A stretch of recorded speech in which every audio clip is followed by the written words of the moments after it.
Stage ઉપર સન્માન કરાયું હોવાના દ્રશ્યો સામે આવ્યા।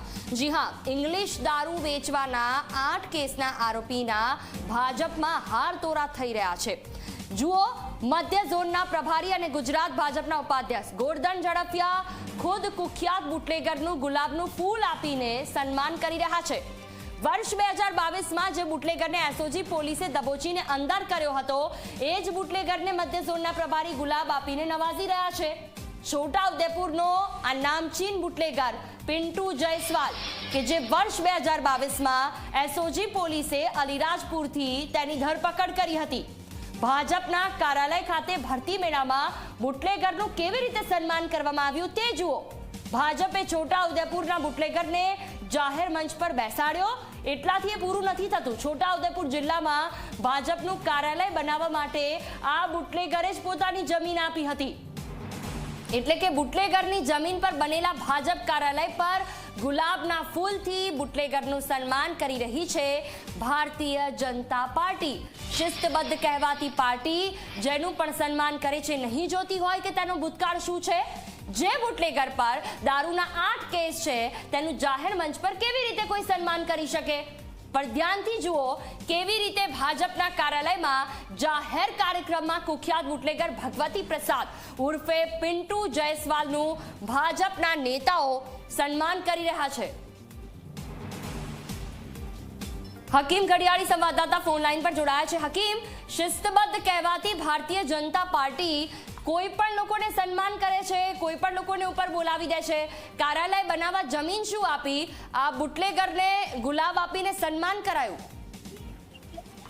જી બિલકુલ, જોઈએ વાત કરીએ તો છોટાઉદેપુર ભાજપ કાર્યાલય ખાતે આજે ભરતી મેળાનું આયોજન કરવામાં આવ્યું હતું, જેમાં કોંગ્રેસના જે કાર્યકરો છે તે જોડાયા હતા। તે દરમિયાન જ જે પિન્ટુ જયસ્વાલ નામનો જે બુટલેગર છે, જે ગુજરાતની અંદર 8 જેટલા ગુનાઓ નોંધાયા છે ગુજરાતના જુદા જુદા પોલીસ સ્ટેશનમાં, ત્યારે જે આ જે બુટલેગર છે તે બુટલેગરને સ્ટેજ પર બેસાડી અને સ્ટેજ પર બેસાડ્યા બાદ તેનું ફૂલથી સ્વાગત કરવામાં આવે છે। મધ્ય ઝોનના જે પ્રભારી છે ગોરધન ઝડફિયા, તેઓ દ્વારા બુટલેગરનું સ્વાગત કરવામાં આવે છે। બુટલેગર દ્વારા આ જે ભાજપ કાર્યાલય બનાવવા માટે તેઓનો જે બંગલો હતો તે બંગલો વેચાતો આપ્યો હતો અને જેને લઈને તેને સ્ટેજ પર બેસાડ્યો હતો અને તેનું સન્માન કરવામાં આવ્યું હતું। જી બિલકુલ, કેટલા સમયથી આ રીતે ભારતીય જનતા પાર્ટીના એ તમામ કાર્યમાં જોડાયેલા છે ને એની સાથે સાથે તેમણે જમીન આપી, એ ક્યારની વાત છે? થોડો ટાઈમ થયો છે। જે આ જે પિન્ટુ જે જયસ્વાલ છે તે આ જેનો બંગલો છે ભાજપ કાર્યાલય જે જૂનું હતું તેની બાજુમાં જ તેનો બંગલો હતો, પરંતુ મોટું ભાજપ કાર્યાલય બનાવવા માટે આજે પિન્ટુ જયસ્વાલની જે જમીન છે તે જમીન પણ વેચાતી લેવામાં આવી છે બાજુની। ત્યારે આજે થોડા સમય પહેલા બિલકુલ આપણી પાસે પાછા આવીશું। ઉપેન્દ્ર રાઠવા જોડાયા છે, જિલ્લા ભાજપના પ્રમુખ છે તે। ઉપેન્દ્રજી, જે રીતે સન્માન કરવામાં આવી રહ્યું છે પિન્ટુ જયસ્વાલ, ભારતીય જનતા પાર્ટી શિસ્તબદ્ધ પાર્ટી કહેવાય છે। જો ભૂતકાળ ખરાબ હોય તો તે હાથ પણ નથી પકડતી અને જમીન આપી તો અહીંયા સન્માન થઈ રહ્યું છે।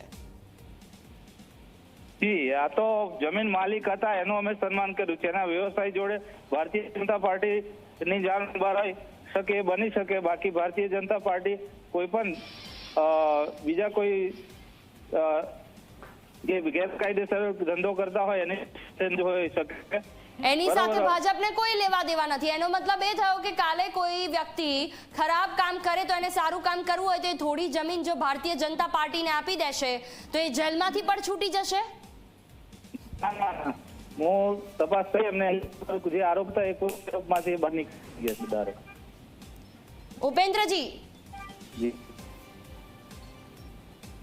તમે ઓળખો છો એમને? કોણ છે, એમનો ભૂતકાળ શું છે? ના, અમારે તો ખાલી એમનો દસ્તાવેજ પરિચય થયો। જમીન આપી, આપણું કામ થઈ ગયું એટલે આપણે કોઈ લેવા દેવા નહીં, એવું છે ભારતીય જનતા પાર્ટીને?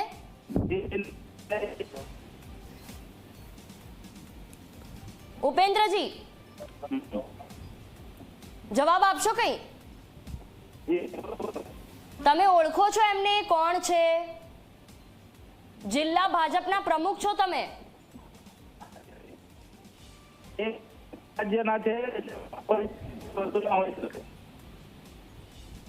નેટવર્ક ઇશ્યુ છે, થોડુંક બહાર કોઈ જગ્યા પર આપ હો તો આવીને વાત કરો તો વધારે સારું।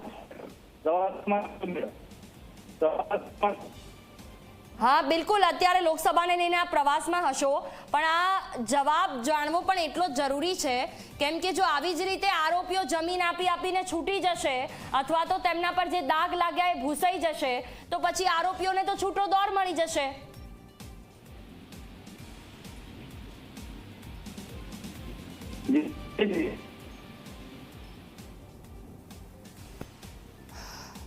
લાગતું નથી કે આપનો અવાજ અમારા સુધી પહોંચી શકે, અને કદાચ પહોંચતો હોય તો પણ આપ જવાબ આપવા ના માંગતા હો. છોટાઉદેપુરમાં આ બુટલેગર, અને સૌથી મોટી વાત તો એ છે કે જિલ્લા પ્રમુખ ખુદ એવું કહી રહ્યા છે કે તેમના અંગત વ્યવસાય સાથે અમારે કોઈ લેવા દેવા નહીં. અમને જમીન આપી એટલે અમે એક જમીનદારનું સન્માન કર્યું છે. તો કાલે જો કોઈ વ્યક્તિ બીજા વ્યક્તિને મારી પણ નાખે, પણ જો એ ભારતીય જનતા પાર્ટીને જમીન આપે તો પણ ખૂણીનું સન્માન નહીં હોય, જમીનદારનું સન્માન હશે. કુખ્યાત બુટલેગરનું ભાજપના સ્ટેજ ઉપર સન્માન, જેને લઈને જિલ્લા ભાજપ પ્રમુખ પણ હાલ તો કંઈ બોલી ન શક્યા. ડ્રાય સ્ટેટ કહેવાતું ગુજરાત કે જેમાં 8થી પણ વધારે ગુનાઓ તેમના ઉપર છે. કુખ્યાત બુટલેગરનું ભાજપે જાહેરમાં સન્માન કરતા વિવાદ થયો. ભાજપના ઉપાધ્યક્ષ ગોરધન ઝડફિયાએ તેમનું સન્માન કર્યું. છોટાઉદેપુર જિલ્લા ભાજપ પ્રમુખ ઉપેન્દ્ર રાઠવાનું નિવેદન, પિન્ટુ જયસ્વાલે ભાજપને જમીન આપી એટલે અમે સ્વાગત કર્યું, અમે તો એક જમીનદારનું સ્વાગત કર્યું, તેમના અંગત વ્યવસાય સાથે અમારે કોઈ લેવા દેવા નહીં. તો પછી કઈ રીતે શિસ્તબદ્ધ પાર્ટી? તે આરોપી છે કે નહીં તે અંગે મને જાણ નથી તેવી વાત ઉપેન્દ્ર રાઠવાએ કરી. સાથે એમણે સીધી ભાષામાં એમ જ કહ્યું કે અમારે કોઈ લેવા દેવા નહીં. કુખ્યાત બુટલેગરનું ભાજપે જાહેરમાં સન્માન કરતા વિવાદ થયો છે.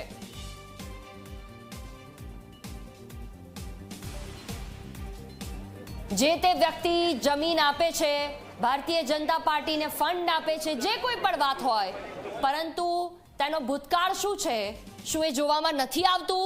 એ પણ એક સવાલ.